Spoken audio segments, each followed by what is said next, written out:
Greetings, travelers! Oh, greetings, travelers. Oh my gosh. This is exciting. I'm excited for this episode. So, travelers, just in case you didn't know, you can get The Dark Side of the Smoky Mountains. The link is in the show notes, wherever it is. Please get it pre-ordered if you want to. Meet us at one of our shows. We're going to have advanced copies, which is going to be super duper exciting. I don't know why I'm saying it like that. I'm just very excited about I'm enjoying it. So, this yeah. book. The book is absolutely cool to look at. It's got maps, it's got pictures, and just in case you were wondering, because if you follow Mark, you know what a great storyteller he is with his books.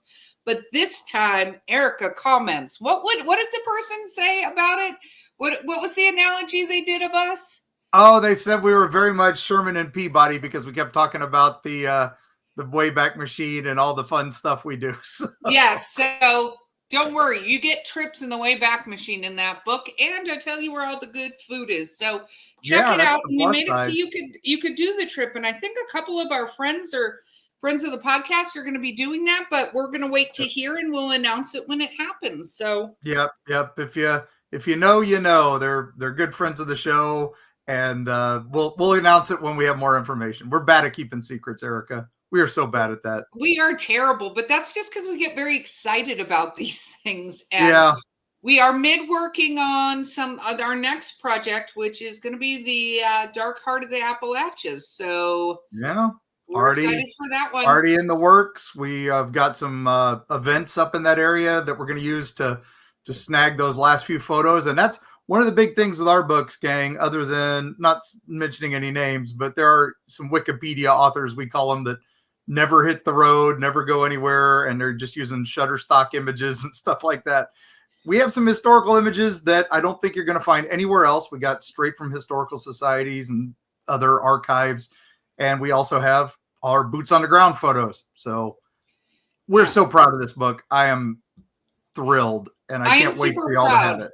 And now we learned exactly all the little hiccups that we went through on first ones. So our next ones will be much faster, much better, but we're excited. And if there's places you guys think we should travel to, don't forget to send them to us, because we love hearing good ideas and things like that. And, you know, even if, as you all know me, even if I won't go into it, what Mark will, and, you know, we'll just miss him if he's gone, and we'll send Bo in with him. It'll be fine.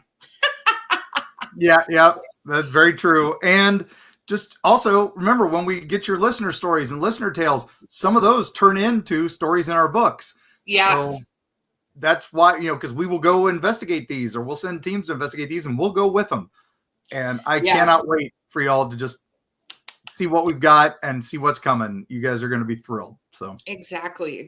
Okay. So with all of that business out of the way, we're excited. So sorry if you had to fast forward a little bit. What are we talking about today, Mark?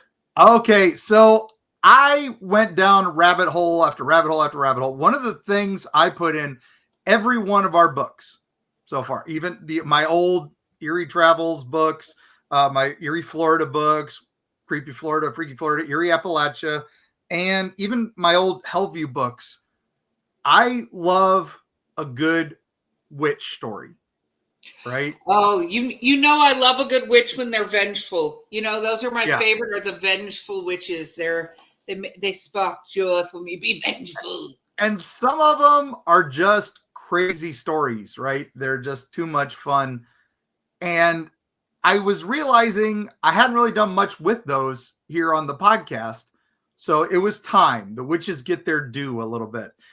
And even then, I'm like, if I just talk about witches in general, we're getting all the way back to Circe and so many old classic legends of them that I'm like, okay, if I do all that, we're going to be here all day, right? There's so many classic witches. That's true. And I think the only witch we covered the one time was that one swamp witch, right? That that on the island in the fire, and the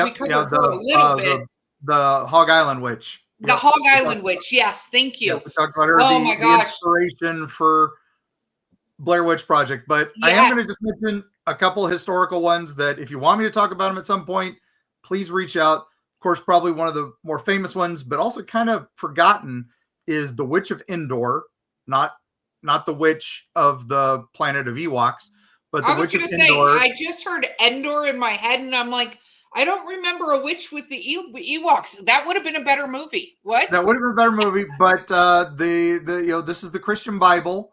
One of the reasons that they fought so hard against practicing witchcraft was the Witch of Endor, which goes back to the Book of Samuel. We'll talk about that another time, but okay, anyway. So stop teasing us with the witches we're not talking about. Who are we going to begin this journey with? All right. Well, first off, we have to go to, again, we're going to get in a Wayback Machine. We're going to go to the classic Russian folktale Baba Yaga. So Baba Yaga. Not John Wick and not Ghost from the Ant-Man movies, but Baba Yaga. We're going to just breeze over her. I hate to breeze over her because I could do, again, 3 deep dives on her stories. But sometimes she's either the most fearsome and scariest witch you've ever encountered, but sometimes she's the good guy. Sometimes she manages to be both. It's fantastic. She's like the Robin Hood of witches, you would say? Kinda. It just depends on how you bump into her. She's supposed to have teeth of iron. Ew. And a super long nose. Most famously, she lives in a hut on the edge of the forest. And the hut is almost as famous as her because it can move around on its own by having giant chicken legs. That would be awesome. I'm not going to lie. That would be, especially depending on weather, you could be like, I'm going to go down and move the hut to the lake or the creek. And then when the water starts to rise, I'm just going to move it out of the way of the water. Right. I love this idea. This is brilliant. That's great. And it's like Doctor Who, where it's bigger on the inside. So when you get into that little hut, it looks like a 1-room hut from the outside. You get in, it's like a mansion. Oh. And depending on the story. Now, she doesn't fly around on a broomstick. Okay. Well, okay. What is her mode of transportation? What was that? What is her mode of transportation then? Her mode of transportation, she flies around in a giant mortar and uses a giant pestle to steer, almost like a rowing boat.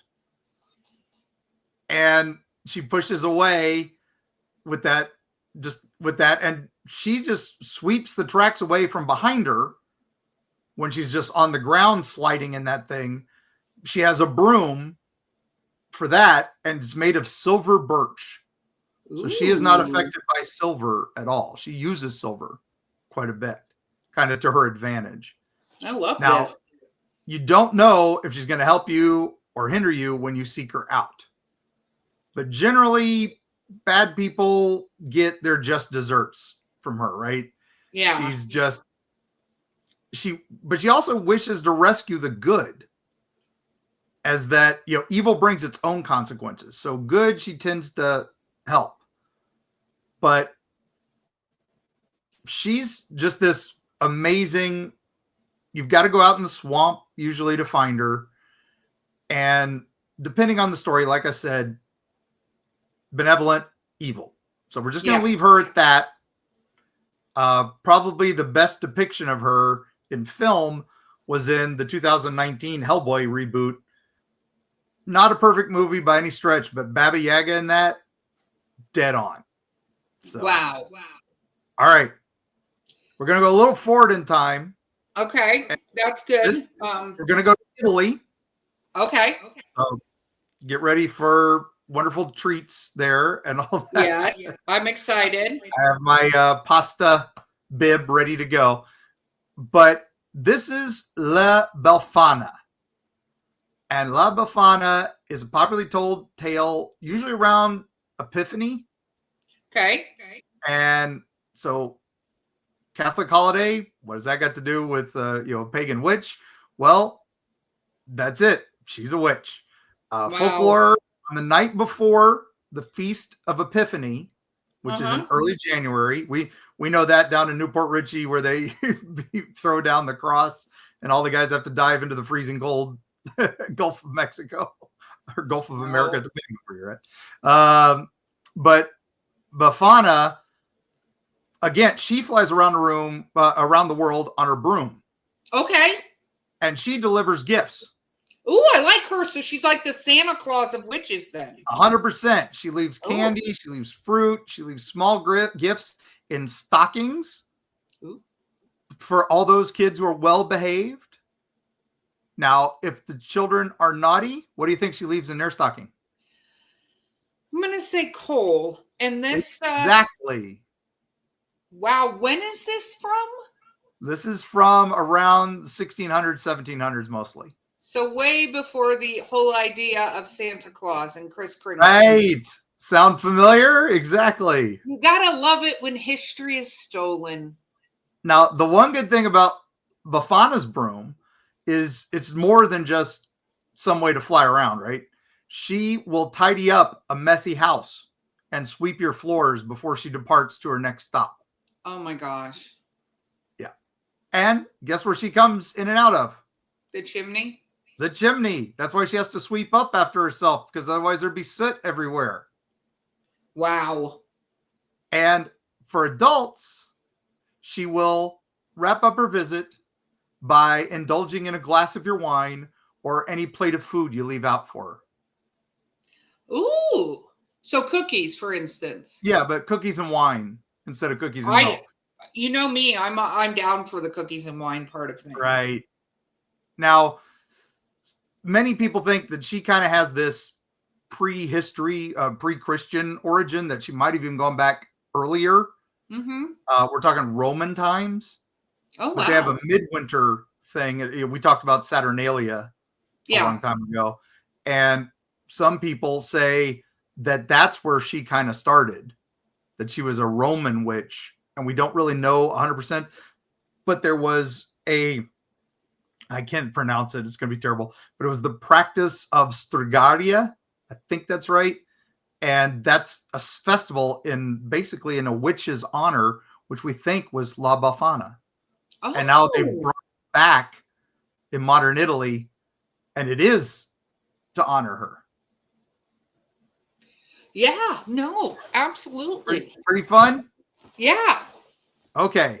So I want to get back to Baba Yaga for just a second. All right. Because we kind of blussed over her. Yeah. But I think she needs a little bit. So there's this one tale that I want to go into before we get to the more modern witches and even that. So one of the tales is Prince Danilia Gorvalia. And in this one, a princess named Katerina befriends Baba Yaga's daughter, who she finds in Baba Yaga's hut after she flees incestuous advances by her brother. Yeah, because that never happened in royalty. That never happened back then, right? So they eventually get there, but they escape Baba Yaga because she's torturing them because she's trying to put Katerina in her oven. Ooh. And as Katerina and her new companion flee, they toss behind a comb, a brush, and a hand towel in an attempt to slow Baba Yaga down. Now, the comb turns into a mountain range, the brush turns into a forest, and the towel into a vast lake. And that's inside her hut. So that's how big that hut gets. I love this. Continue. I want a massive lake inside a hut that moves around on chicken legs. I'm down with this entire thing so far.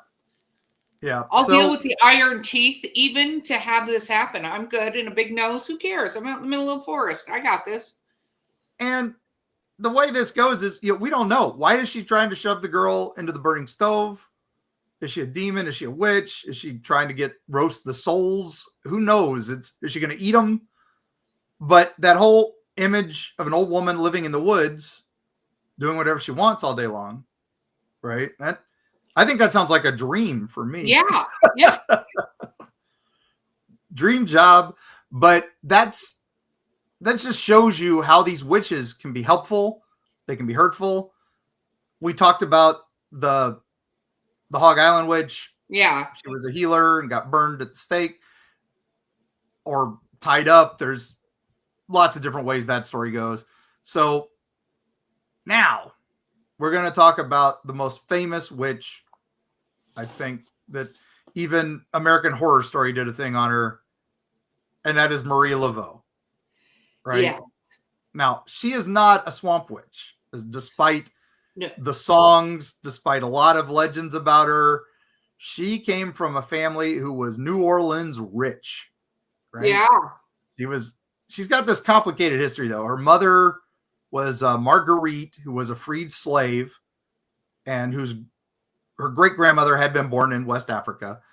Her father, Charles Laveau, was a multiracial businessman, and he bought and sold real estate and slaves.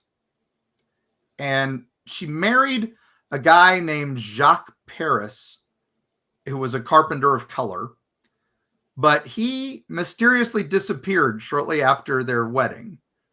And then she entered a relationship with a white Louisiana guy who hailed from France, and his name was Captain Christophe Dominique Glapion. So Okay. That's a name.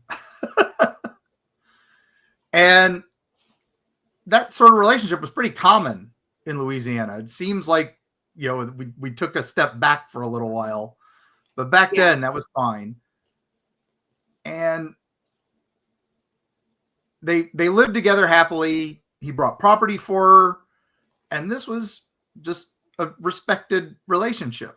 Yeah. And they lived together for 30 years and had 7 children together, though probably they were never married, because I don't think that was still legally allowed then. But she was known in New Orleans for being just this great wife and mother, well respected. And she hosted all these amazing parties with lawyers, legislators, and merchants, and just all the plantation owners and all that. And her home was between Rampart and Burgundy streets. And there she would dole out advice, offer her opinion on current events, and she would often help the sick. So that's where kind of we start getting this, where these witches are always helping the sick, and they're folk healers, and granny magic, granny legends, and all that. So, but what's so interesting to me, I know you're going to go down this further, but I look back at even like shows like Vikings and stuff, and things, is the medicine women, because women tended to practice medicine, not that men did not, but they tended to be the sages or the healers or the whatever. I just think it's incredibly interesting how, there's a pivotal point in time this changed to calling a witch like a bad thing, like it was a horrible thing versus what they actually were, right? They just didn't practice what was considered traditional medicine, but traditional medicine didn't always exist. Yep. I mean, you spoke of Vikings. We could go back to Grimhildir, who she was a witch and could have been good, could be bad, depending on the stories. Very much like Loki. And she was the town. She healed, but then she also hurt. So it's, again, this story is as old as time. So back to Marie. She was also a practitioner of voodoo, and she used her skills to help people. So physical healing, she would make teas, and she knew about plants. There were herbs she used. She made gree bags. Gree bags are little things you wear or carry with you that are for protection and for healing and stuff like that. So she was basically doing spiritual healing with herbs and voodoo. And Marie definitely had that knowledge. Now, I love the New York Times wrote about her once, and it just had the best quote ever. One of the most wonderful women who ever lived. So the voodoo queen of New Orleans. Wow. And voodoo was very prevalent in New Orleans, right? Right. And exactly. And her status as a voodoo queen was no secret during this time, during the 19th century. She was the newspapers that they called her the head of voodoo women. Oh. The queen of voodoos, or the priestess of voodoos. And so what did she do, really? Yeah, I was going to say, because there's a big giant but. Yeah. So they basically, the practice of voodoo, basically everybody had altars, candles, flowers, but she would invite people, both black and white, to attend her Friday meetings where they would pray, sing, dance, and chant, right? Now, this is a quote from a wonderful book called All That's Interesting. So this is about her ceremonies. These ceremonies had been passed by word of mouth in the community. Could have been passed secretly in the marketplace or meeting friends down the street.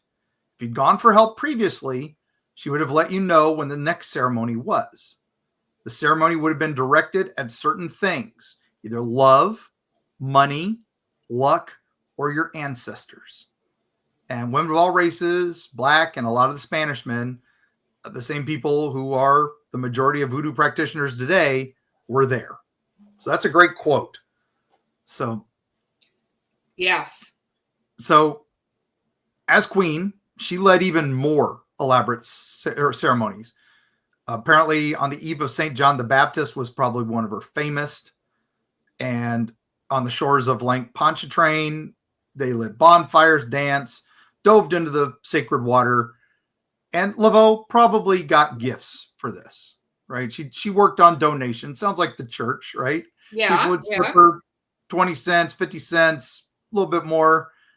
And it's pretty crazy that all this. Now, many people did see this as devil worship. And the clergy denounced voodooism as a backward religion and that it's going to impede racial progress. And after the Civil War, it pretty much got banned as much as it could. So now a little bit today, I think voodoo kind of has an evil vibe to it, especially in Hollywood, right? Oh, it's been given a very evil vibe because what gets shown is it's always used as a token for something bad or evil. Even in like crime shows like, you know, CSI and stuff like that, they show when it's a ritualistic murder, they don't usually show a Satanistic thing because of satanic panic. That's the whole thing. They go, this is voodoo or Santeria or something like that, where they choose something where there's not a lot of knowledge about it and make it seem like it's only a bad thing. And it wasn't. It was a spiritual way to do healing and things, but everything has a good or bad connotation to it depending on how you use it. Right. And it all depends, right? So one of the things about Marie, everybody talks about the voodoo queen. Marie did so much more during her life. I mean, she didn't just lead these ceremonies and stuff. She did lots of famous acts in the community. She nursed yellow fever patients. She posted bail for free women of color often. And she would go to condemned prisoners to pray with them. She was compassionate. She buried people. And that if you're having a tough time and you lost your child and you can't deal with that, she would go bury them for you. And that's where some people are like, oh, she was doing terrible things to bodies. No, she was burying them. She was giving the families comfort. Yeah. And now when she died in 1881, I think it was June 15th. I remember that day just because Marie Laveau's death day. She was celebrated in newspapers. They talked about her. Now they kind of dance around whether she practiced voodoo or something in the articles, but a few people said, oh, she led midnight orgies, a couple of the papers, but come on. That sounds awesome. Yeah, but you're so into that. She died, no harm, no foul. Right, exactly. Hey, we don't kink shame here. But in 1881, after her death, her legend grew. Right, she transformed from a historic figure into basically a patron saint of New Orleans. Yes, and I think her reputation now is even better than then.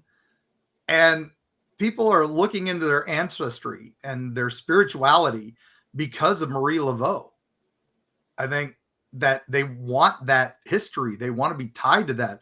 And I thank American Horror Story for bringing her back and making her a badass. She was, yes. If you haven't watched that, go see it. And if you want to, because it's a travel tip, you can go do a tour where you can see a lot of the places that Marie Laveau and where she lived, right? You can see the house. Go to her house. Yeah, you can go to her house. You can also go to her grave, which a lot of people leave offerings to her on it. And you will also see some voodoo markings on it usually, which is not which is very frowned upon, but it is amazing to see where you'll see some little stick lines and some other stuff. And if you know the language of voodoo, you'll understand this is somebody asking for something, an offering, and they're usually making an offering for a boon or something that they would like done. Occasionally somebody would like something bad done to somebody. But that's wow. And we're going to talk about somebody else here, though. Okay. And this is, I think, the real voodoo priestess of Louisiana. Oh. And I don't know if we have enough time to delve into this before the break. So well, we could take a quick break, have a word from our sponsors, and come back. I think we should do that because I've got 4 after the break. Oh, wow. Well, we'll be right back after this word from our sponsors. Okay, we're back. So funny that we take that break and then, whatever. We're back. Yeah, I feel so much better. I feel so well rested after that. All right. So I think there's a little more to Marie because she gets all the credit. And I think there's somebody else that is the actual witch, the voodoo witch. I think, I think Marie was a voodoo priestess. I don't say anything bad about Marie. Marie was a queen. She does what she does. And like I said, she was a good person. I think she was like I said, they're trying to make her a saint. I think 100% she's the saint of New Orleans. Now let's talk about somebody else. This one kind of gets lost to history, but if you know her stories, you'll be like, So Manicac Wetlands, which is about an hour, maybe a half hour north of New Orleans, 100% swamp, right? It's pea green, crawling with insects and alligators, snakes, everything. And you can see the broken logs flowing. I'm like, is that an alligator? No, it was a log. But we go to this abandoned logging town called Ruddock.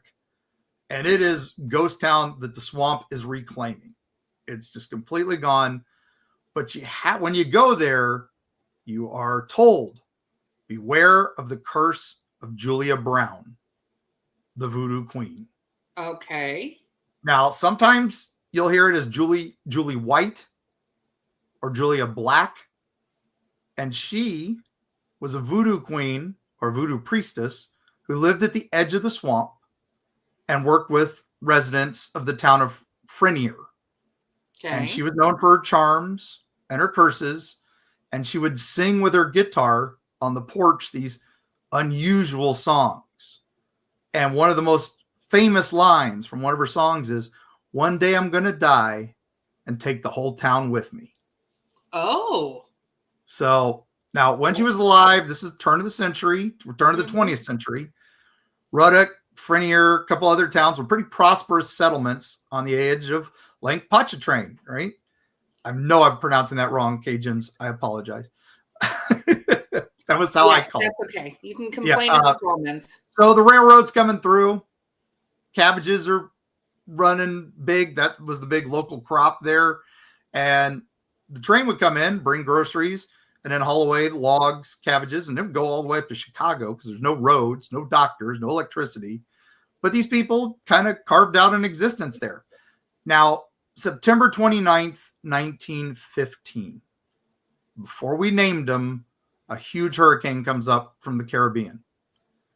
Frenier, where Julia lived, the storm's surge was 13 feet. And the wind was about 125 miles an hour, they figure. And everybody went to the railroad depot and it collapsed and killed 25 people. Oh, my goodness. So over 300 people died in Louisiana that storm, 60 in Frenier and Ruddock alone. So storm clears October 1st, and the towns are destroyed, buildings flattened, miles of railway track washed away. And one of the survivors said that he just had to shut his ears to cut out the screams of those drowning. So terrifying. So, but I mean, we have early warning systems. They didn't. It looks like just a normal thunderstorm coming at you until those winds hit you. Can you imagine Yeah. not knowing that stuff is coming. Yeah. It's just terrifying. I mean, we had notice up here, and look what happened to west of Asheville and those Yeah. towns. Oh my gosh, they're just now recovering. So Well, some still aren't, but some never will. yeah. But if you go out there, you'll find this rundown swamp graveyard marked 1915. So you'd think that's from the storm. It's fake. It's a prop.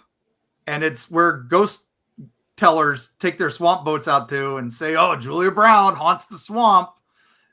And it's, paranormal TV shows have come out there filming it.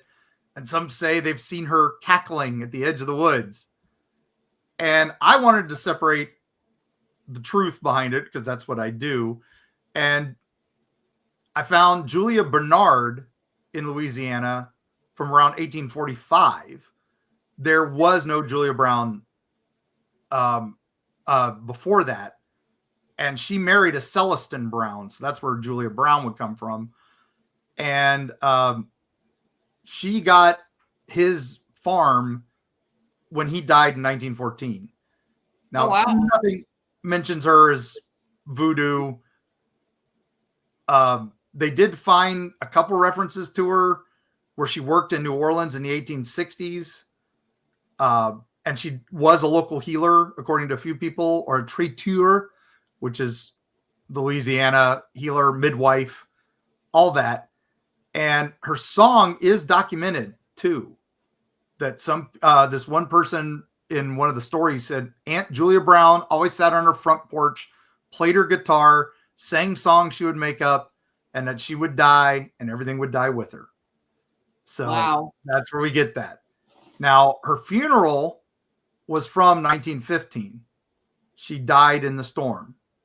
Now, some offensive language I'm going to bleep out for this. This is from her obituary. Many pranks were played by wind and tide. Inward had gathered for miles around to attend the funeral of Aunt Julia Brown. An old Inward who was well known in that section and was a big property owner.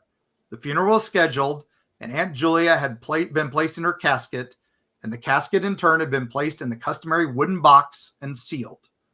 At 4:00, however, a storm came and was so violent that the Inward left the house in a stampede, abandoning the corpse. The corpse was found Thursday, and so was the wooden box, but the casket was never found. Oh, wow. So, fun little story. That's in her article about her funeral. So I don't know, but I think a lot of this voodoo stuff that goes to Marie Laveau as a swamp witch came from Julie and Julia, right? It sounds like it, and it sounds like she could have still been a healer and a healer for that town, and it sounds like she cared a lot about people too. I mean, both of these women were very strong. It's just the perception of the storyteller versus what actually occurred. Because, if a storm comes and you just had a bunch of people die in a storm, guess what? You are going to panic and run for cover if it seems bad. Because again, they had no way of knowing what a hurricane was versus a tornado versus, they couldn't predict these things. How many after hurricane storms have we seen? A lot. Yeah. So especially tornadoes and stuff, as that second band, backside comes around and all that. So I love that she floated away and they found her, but she didn't find her casket. So they just put her in the coffin and put her back down. So just fun stuff. Okay. We're going to go a little further away. We're going to leave Julia behind. And we're going to go to a place Carrie and I love. Question, because we're travels. Can anybody go see this pretend cemetery, or you sure can actually buried? There are a couple swamp buggy tours out there that take you to the ruins of Frenier and Ruddock. So you'll see the old logging towns, the ruins of those. They're pretty cool. I can't imagine they've gotten any better with all the hurricanes that do hit that area. But they will take you to that prop cemetery. But just know it's a prop. The cemetery from 1915 is under swamp. You're never going to find it. As we said, Hollywood is different from reality. It was built for one of the TV shows, and it's there. Yes. So, well, and you yes, can you go can to visit where she lived, where she died, and maybe if you're lucky, if she's out there singing at night, you might just hear the sound of her singing you a little song. And if you are out in the swamps of Louisiana and you hear banjo music, it might be time to go. So, oh no, it's definitely time to go. Go, run. All right. So we're going to go up to Mississippi. We're going to the Okay. north side of Mississippi, and this is the town of Columbus, Mississippi. Okay. Just outside of it, there is the legend of a witch, a swamp witch.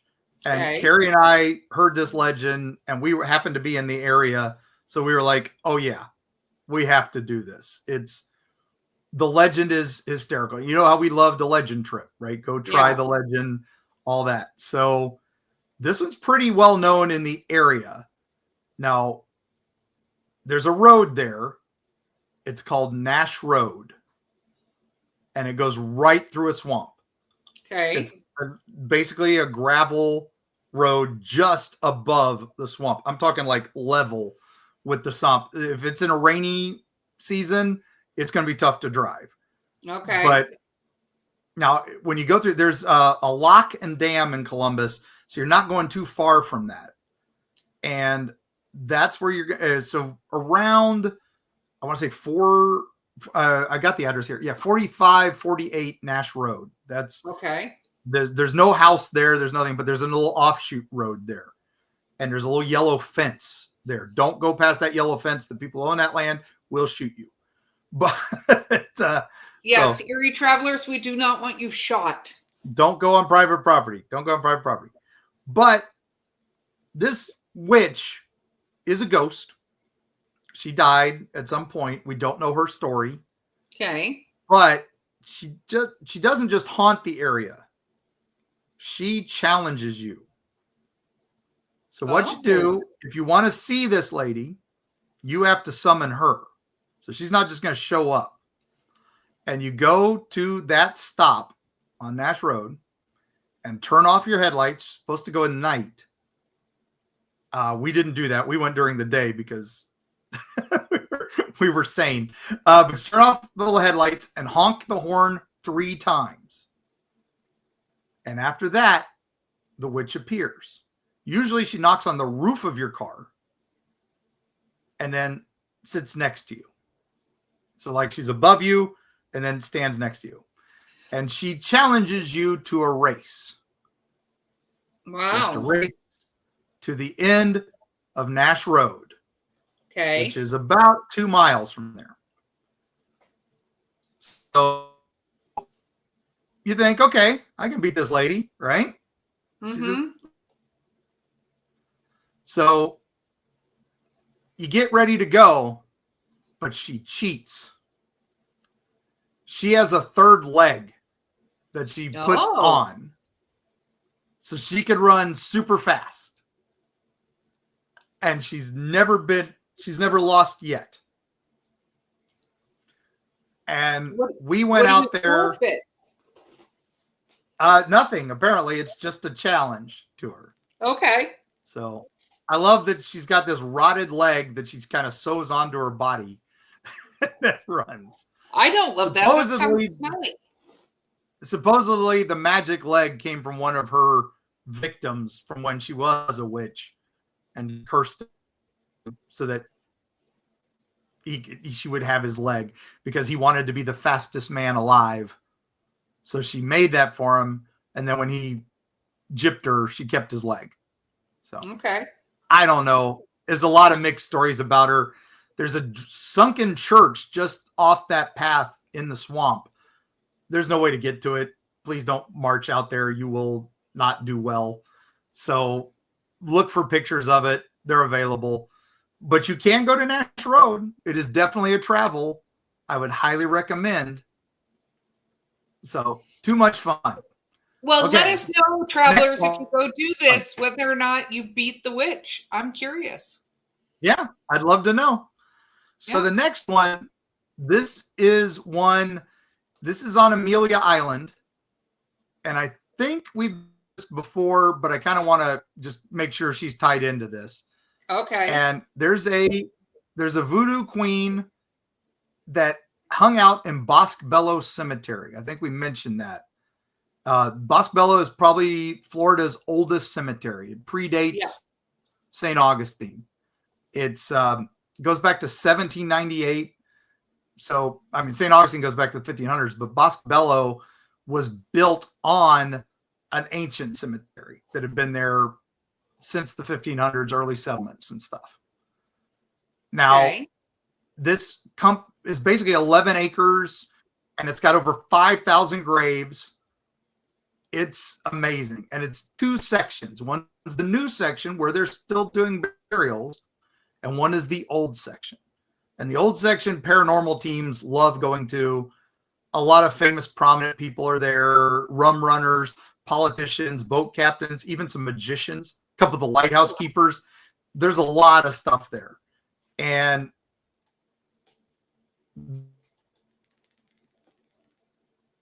the new section was added in the 1940s. Okay. So there's still some good stuff. Now,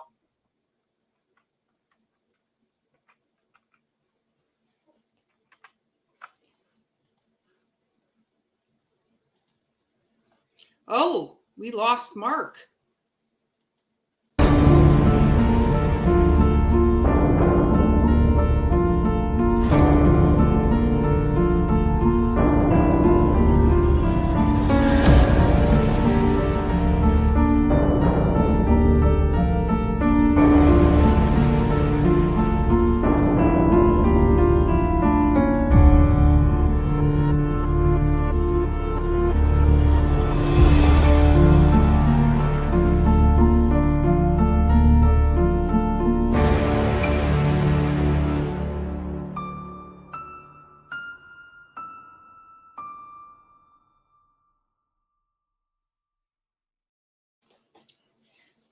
Oh, Bo's gonna have fun apologies, with that. Bo. Okay.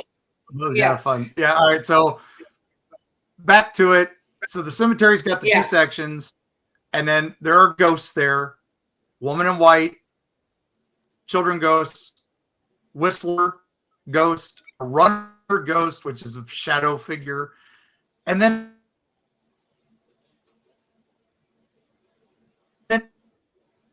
and the angry spirit is supposedly that of a pirate, because Amelia Island was pirate territory. We talked about this with Luke Ori Yeah. and all that fun. Remember, we talked about that a while ago. Oh, yes, So I the did. pirate spirit had gotten, yeah, Madame Martina was this voodoo queen who was the voodoo queen of the island during the pirate era. And Oh. this pirate was supposedly one of Captain Blackbeard's lieutenants. And he fell in love with a girl at the local bordello. And the girl told him, I can take you to Madame Martina so you can be strong and defeat Blackbeard. And Oh. he went to her, and she gave him a charm that would make him impervious to swords. No sword would be able to kill him. Interesting. And Okay. no steel. And no steel would be able to hurt him. I like it. So he goes to fight Blackbeard, challenges him, and he grabs this Blackbeard immediately, stabs him through the heart with a sword. Wow.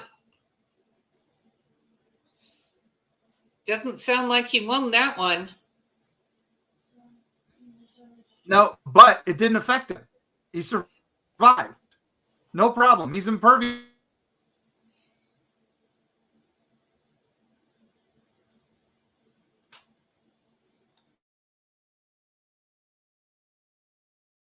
to the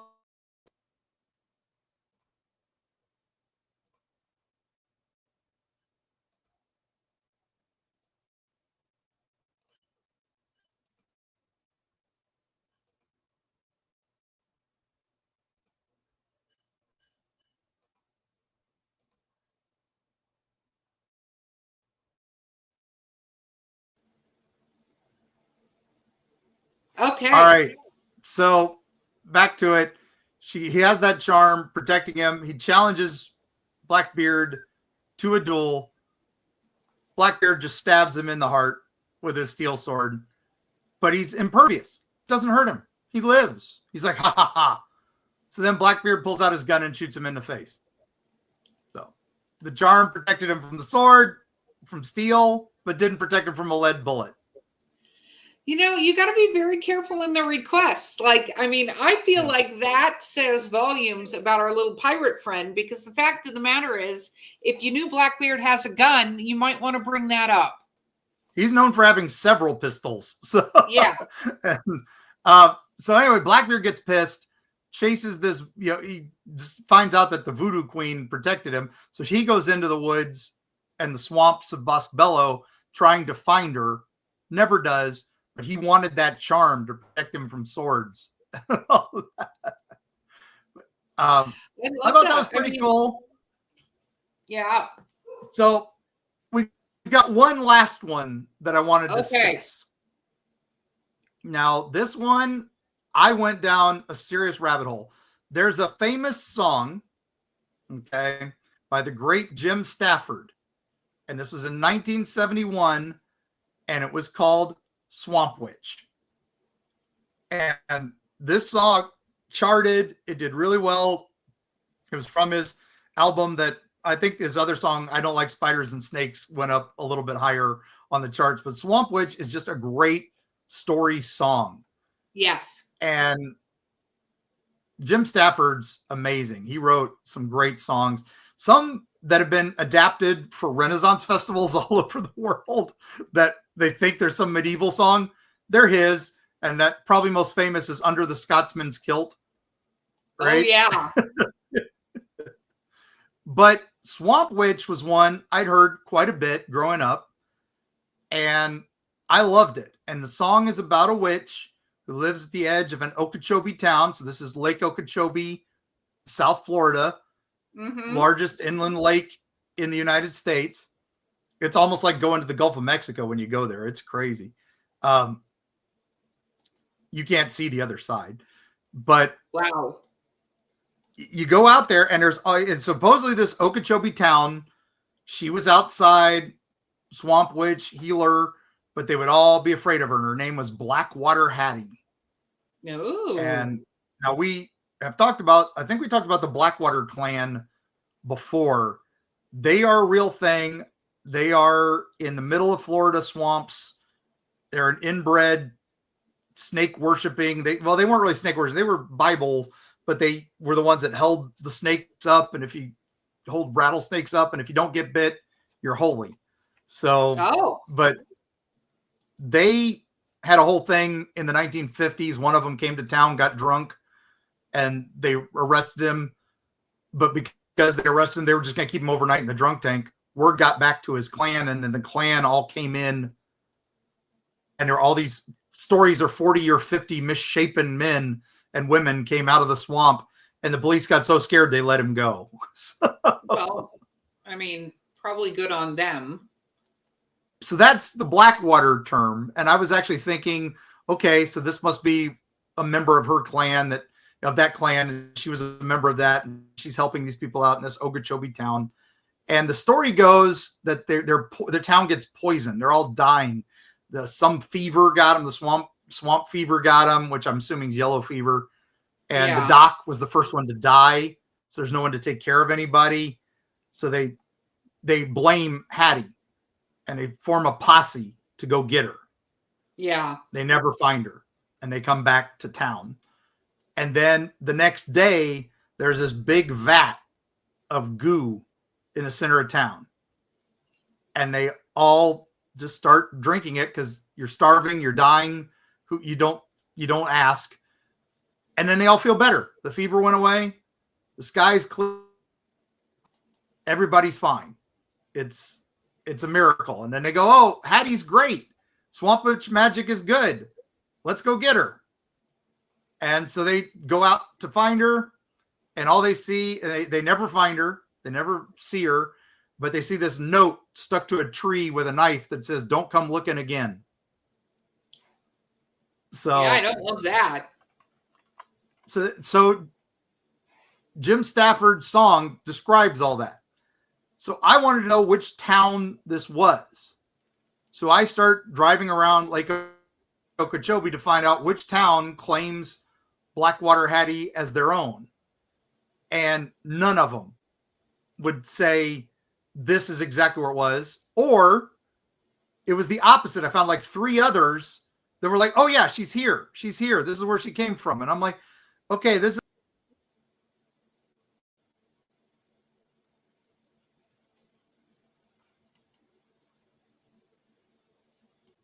So this is where she came from. I got all these towns. So this is where she came from. We got all these towns claiming that she's her. And then we got a bunch of towns. No, she wasn't here. So I didn't know where to get it. I had to dig and dig and dig. And then finally I'm like, you know what? I'm going to reach out to Jim Stafford. He has a theater at that time in Branson, and he still performed every night. This guy's an amazing performer. His music's incredible. And he called me back, which I did not expect. Wow. And he had read Eerie, Florida, which made me happy. And he's like, yeah, I'm from Florida. I grew up on an Okeechobee town, but I made her up. There is no Blackwater Hattie. Oh my gosh. There was a little lady named Hattie who lived behind my school, and we would stop at her house occasionally, and she would give us Coke and sometimes some cookies she had baked. So I guess there was Hattie's shack, and it was back there, but he just wrote on a note on a piece of paper, write a song about people not looking a gift horse in the mouth and make it about a witch. Wow. So too much fun. So that's why, gang, these legends, these stories, sometimes they're just stories. Sometimes they are just legends. They're not all real. I may go down a rabbit hole on legendary songs that aren't based on real things, and then some legendary songs that are based on real things. So let us know if you'd want me to do that. Absolutely, because I think that's really, really funny. I want to know about Black Betty. So I'm not going to ask now. We're going to talk about that later, because that's one of the ones I've always wanted to know. But travelers, so there are lots of places you can go and visit. We'll make sure to include the links in the show notes so that you can. Make sure when you go, take pictures, post pictures, tag us. We want to know about your travels and any places. Who are your witches you want to hear about, or witches from your area maybe we haven't heard of and we want to. So don't forget to share. Don't forget to share any listener stories or questions that you have. You can throw them to us at eerietravels.com. Just go to the page and just send it to us. We get it in our emails and we love them. And thank you to all of our patrons out there. We're going to be doing a bunch more with Patreon. Patreon. So if you're not a patron, make sure to poke in there, because I'm going to catch up. I'm a little behind, but I'm going to catch up, and we're going to be doing some patron only lives and stuff like that here shortly. So thank you again for everybody who supports us, comes out to visit us. And with that, Mark, what sage advice do you have for us out there? Well, when you're traveling the swamps and you're out there, remember, some of them are there to help you. If that kindly old lady comes up and offers to help you get out of the swamp, or offers to help what ails you, be kind, be generous, take her up on her offer. If she pulls out that third leg or gets in that mortar and pestle, might be time to run, and we will see you on the other side.